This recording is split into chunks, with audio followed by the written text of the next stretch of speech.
Hi, this is Violet Scrappy Mania. Today I'm going to create another layout using some of my scraps. And these are two of the papers. There's three scraps that I had laying around. And this is one of my scraps, and this is from the Lost and Found collection. I think it's from My Mind's Eye, but it's from the Lost and Found collection. And then this one is also from My Mind's Eye, and it was a collection a long time ago. I'm not sure the name, but it was a paper pad that I acquired very long ago. This is just a regular plain or old white cardstock. And what I did is I bought a bunch of these Fiskars doily makers or doily punch. 4 years ago, Ross had a bunch of these punches on sale for like $3.99, $2.99. I bought a bunch for myself. I bought some to give away. So this is what I use in order to create my doily. So I'm trying to resurrect some of my tools, old tools and things that I have, and trying to use it more for my layout. So that's how I created this doily. And then I also, this is from K & Company, and it's from the Studio K pack, and it's the Heritage album. It's the Heritage page, and it's also an old collection. And then this is just a regular piece of just gray cardstock that actually came with a pack of cardstock that I bought. So it was a pack of multicolored cardstock, and this was one of them that came with that stack. Now, let me show you what I've been using. So I use some of this for my embellishment, and actually I use this stamp for my journaling. And this is, I'm not sure where I know I got it at Michael's, because usually I like to go to Michael's almost every week or two and just look and see what stamps they have put on sale, and then that's when I buy them. So I know this one was on sale at Michael's, and I liked it because it had areas for journaling, and it also is a trip. It has to do with our trip, and it has a little camera and a little clock. So that's why I bought this. So I'm going to use some of this. This one is actually, I know for a fact, it's Hero Arts, and it's just a bunch of banners. So I'm using this to create some banners. These stamps, a set of 4.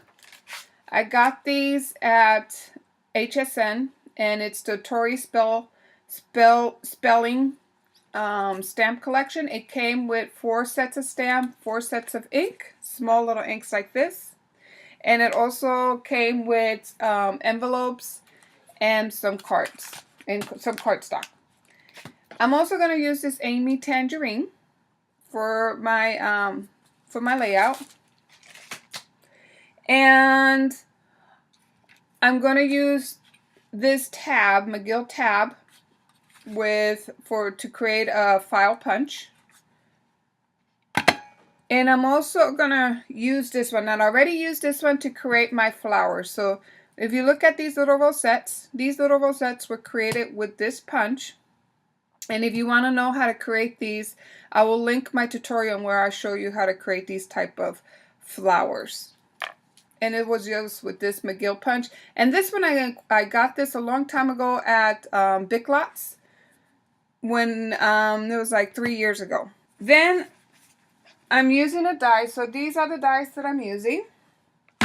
I'm gonna use this scroll die, and now I'm not sure what color I'm gonna use, so that's why I cut it out either brown cardstock and also black. So I'm not sure which of these two I'm going to use, but I did cut a bunch of them. And then the rest I'm just going to save it later on and use it for other projects. This is the new Tim Holtz die, alteration die, and it's actually the ones with the nice block alphabets, as you can see there. I'm going to use this, and actually I'm going to show you a technique. As you can see here, I did not have, I wanted to have some foam black or foam brown in order to do my letters, but I did not have any brown foam or black foam. So I'm going to show you a technique how you can alter these in order to fit any color in your project. So I use this, and I also use the other Tim Holtz dies, which is this one. This one is Wordplay, and I use this one also for some of my letters. So the first thing, let's go ahead and get started now. Since this is scraps, I really just took some, I opened my bin of scraps, took big pieces, and then just kind of laid it on my layout and see how it looked. Now the first thing I want to show you is that when I put the layers on my background, I just didn't like, I thought the background was kind of plain. It didn't really work for me. You know, I have all these writing and all this texture and all this kind of pattern on here, but yet my base cardstock doesn't look too good.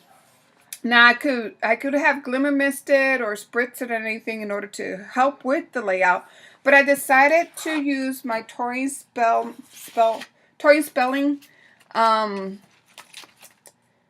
chevron stamp, and I just created a chevron background on here. And look how when I put my pieces together, it just looks better and a lot more pleasing for me. So that's what I did. So the first thing I want to do is I really want to kind of put some ink on the edges. So that's the first thing I'm going to do, just ink up the edges. So I'm gonna ink up all the edges, and I'll be back and we'll do the rest. So I inked up all my edges. Now I'm ready to lay down my my layers. So my first layer is this actually script paper from K & Company. And I don't really want to center the page. As you can see, I want to put it off center a little bit. It looks a lot more pleasing for me if I put it off center. Now the next layer is going to be the doily, and I want to put the doily back here.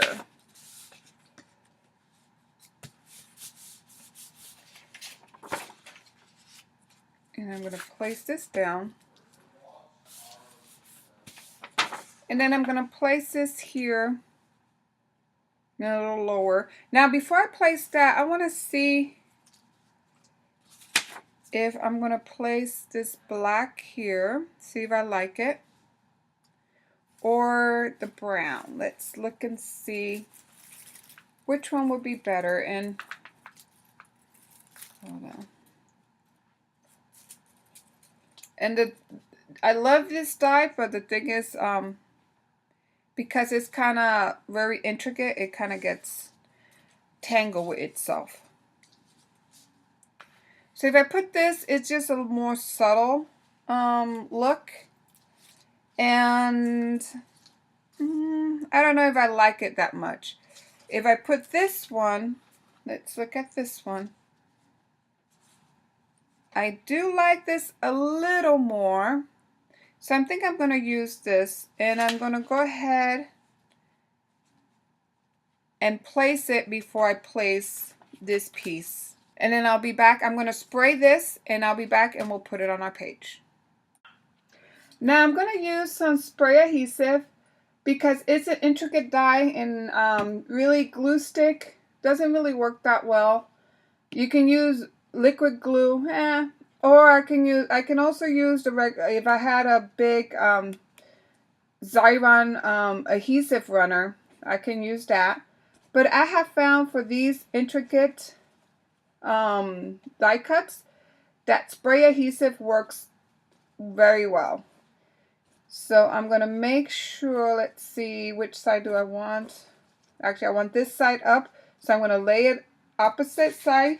So I'm going to put the back side up, and then I'm going to use some of this spray adhesive. And you want to use the spray adhesive in a well ventilated area. I have the fan going, so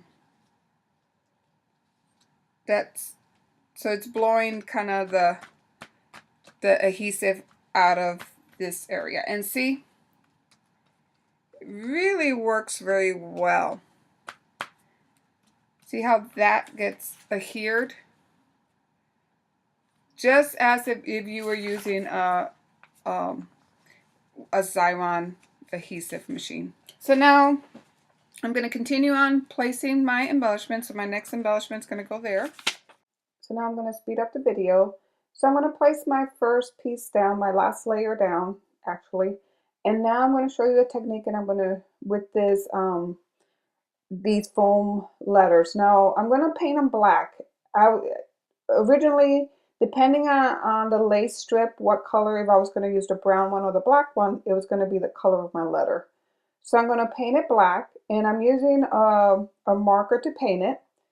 Originally, I was going to paint it with acrylic paint, but then I decided to just use my marker because I didn't have any acrylic black paint. It was all dried. But then I wanted to put some sparkle on it, so I'm going to use this Extreme Glitter by Folk Art, and I'm going through each individual letter and just putting some of that sparkle on it. And then I'm going to put it aside and let it dry. And just make sure you put a thin coat. And now I'm just going to take a marker, because I didn't really want to put a matte, but I wanted to give it a little bit of distinction between my pictures and my layer there. So that's why I took a magic marker and I just outlined it with black, and that kind of gives an illusion that it's on a photo mat, but it's actually not on a photo mat. And then all these embellishments are embellishments that I had laying around in a big box that I keep all my cut aparts and my handmade embellishments. And I decided to use them for this layout. And this layout is actually, everything used here is actually already was part of my scrap bin and my embellishment bin. And I really didn't do anything new except for the die cut of the letters and the die cut of that lace border that you see there. And I'm using very tacky glue, very strong glue, to place all my embellishments down. And now I'm just going to sew. Now I kind of got in trouble here because the banner is a little lower than what my sewing machine can go through. So I decided just to use some liquid adhesive, and actually that's liquid glue. And I'm just placing it a little bit so that way it kind of looks like I sewed the whole banner together, but I really didn't. I love this handheld machine, but the only problem when I use this sewing machine is I cannot really go too deep into the page because there's no room and there's no arm. The arm is kind of short and there's no room to go in. But that's okay. So now I'm just placing my letters. Now I did run the letters before I painted through the Xyron small adhesive runner. And I noticed that my letter looks upside down. They're not upside down, it's just the angle of my camera. And I think the next time I'll do another video, I'll use a different angle for this camera. So now I was going to use this stamp. So I went ahead and stamped A Day in Our Life with this Tori Spellman stamp, but it did not quite stamp how I envisioned. So I covered it with the Amy Tangerine camera. And then I'm going to put a butterfly where that tag is, as you can see there. Now I'm using this silhouette that I cut some time ago out of that Forever Young cartridge from the Cricut. And I'm done with the layout. So here I'm going to give you a close-up look. So there's my cluster of embellishments and my silhouette cut out. And then there's my banner. And it looks a little upside down, but in a moment I'll have some still pictures at the end of this clip or this video that shows you the page the right side up. So here are the still pictures. As you can see, everything in this camera angle, you can see everything it's set correctly. And there's another cluster embellishment. And I hope you enjoyed this tutorial, even though the camera angle was a little different. But thank you for watching, and I hope you have a nice day. Bye now.